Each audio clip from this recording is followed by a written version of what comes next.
South African jazz icon Estelle Kokot, the acclaimed jazz pianist, vocalist, composer, passing away at the age of 63, and of course leaving a profound impact on the music world. Her career spanned decades, really collaborating with legends and just releasing critically acclaimed albums, including the likes of The Perfect Way and The Sound of You.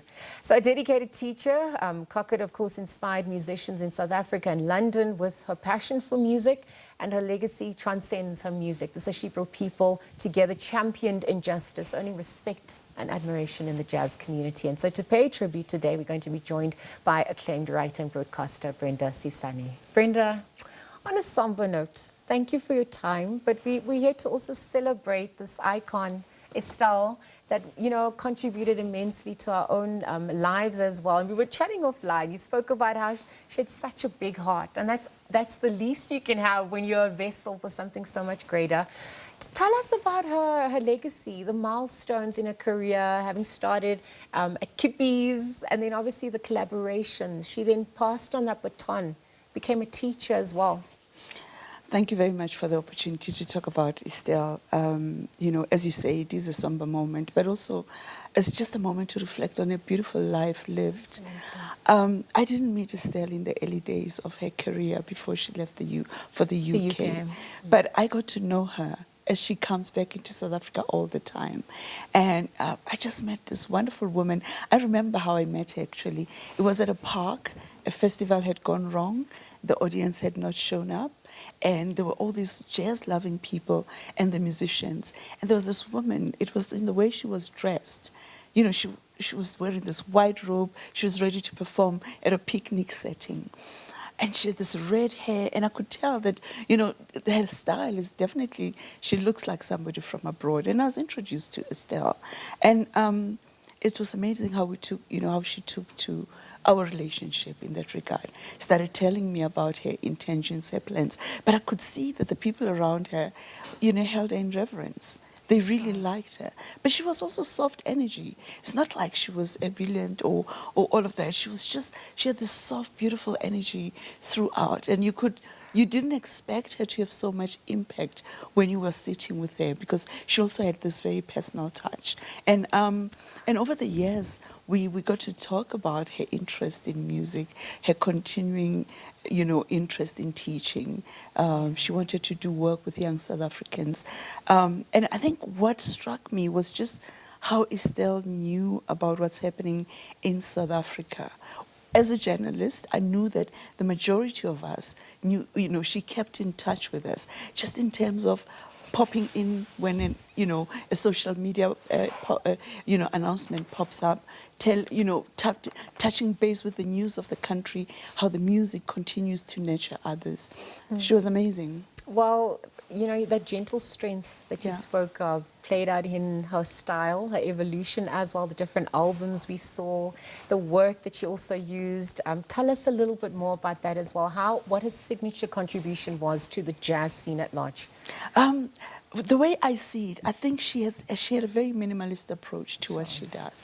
I remember her doing a piano duo with the late also South African drummer Clement Benny, and she was at the Lucky Bean here in Melville. You know, it was such a beautiful show, but I was struck by her musicality, just her vocal talent, and how unique she was as a musician. Yes. You could recognize her voice anywhere she sang. She was definitely Estelle Kokot. Her choice of collaborators, you know, you could tell that she's an experienced musician, you know. And when I get to read about her, I actually realized that she left here as an accomplished musician. She did not lose that part of herself. But also in the UK, she was a host to many of us. I remember being in London, and she took me out for lunch, and she took me to the Pizza Express. She was performing there, and I was treated, you know, I didn't see the back end of it. I just saw being in this venue, being treated as a guest, and also just watching her perform. She led me into an idea of what the jazz scene is like in London. Amazing host, beautiful girl. I wanted to get into that because, I mean, leaving South Africa, and then obviously at the time time, that what was happening, and then the transition in our own country. So the influences that she would have had in her own life as well. Anything that she would have echoed on that front, perhaps as you guys were chatting, traveling abroad as well. What would have played a pivotal role in her understanding of herself and her own style? I think the pivotal role that I know she played was that, Estelle was a living example of what life would look like if we all understood each other and bridged our supposed racial differences, if anything. And as somebody who loved jazz music, she made us aware that life is easier than that. The music connects us, and so many other things. I mean, she came to South Africa on a show with a man called Chico Freeman, who was very connected to South Africa's struggle days. And, Yes. So I believe that she was a great bridge for our cultural diversity. Also the role of women in the jazz scene as well, that cross-cultural approach that she managed to enjoy as well, the cultural bridge, the cultural diplomacy as well. Tell us a little more about that as well. Yeah, I remember she would share projects that she's doing. She'd write a note and say, "This is what I'm doing. I'm working with Eugene Skiff in London, who is a South African musician based there, and we are collaborating. I'm on the piano, and I'm reading his poems. He inspired me with his poems because Eugene wrote every day a small haiku poem during COVID."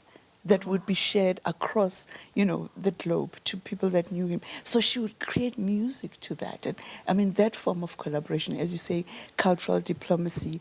And I was just struck by how creative she was in creating different projects and understanding the South African culture. I mean, she was about to come and do a project here called Togoza, and she understood the deeper meaning of Togoza as a way of giving thanks, if you know what I mean. Yes. Well, we give thanks to her life and times because we know she suddenly passed away from a stroke at the age of 63. But her life continues, and that baton now is handed over to those who've been entrusted with her work. Brenda, thank you for joining us and for paying homage to one of our great icons as well. Obviously, we're just chatting with Brenda Sisane about the tributes, the jazz legend Estelle Kokot, of course, her impact, her legacy, her love for music, for healing, and for connection as well. And obviously, on the 16th of February, she died from a sudden stroke at the age of 63. Long live and Aluta continua.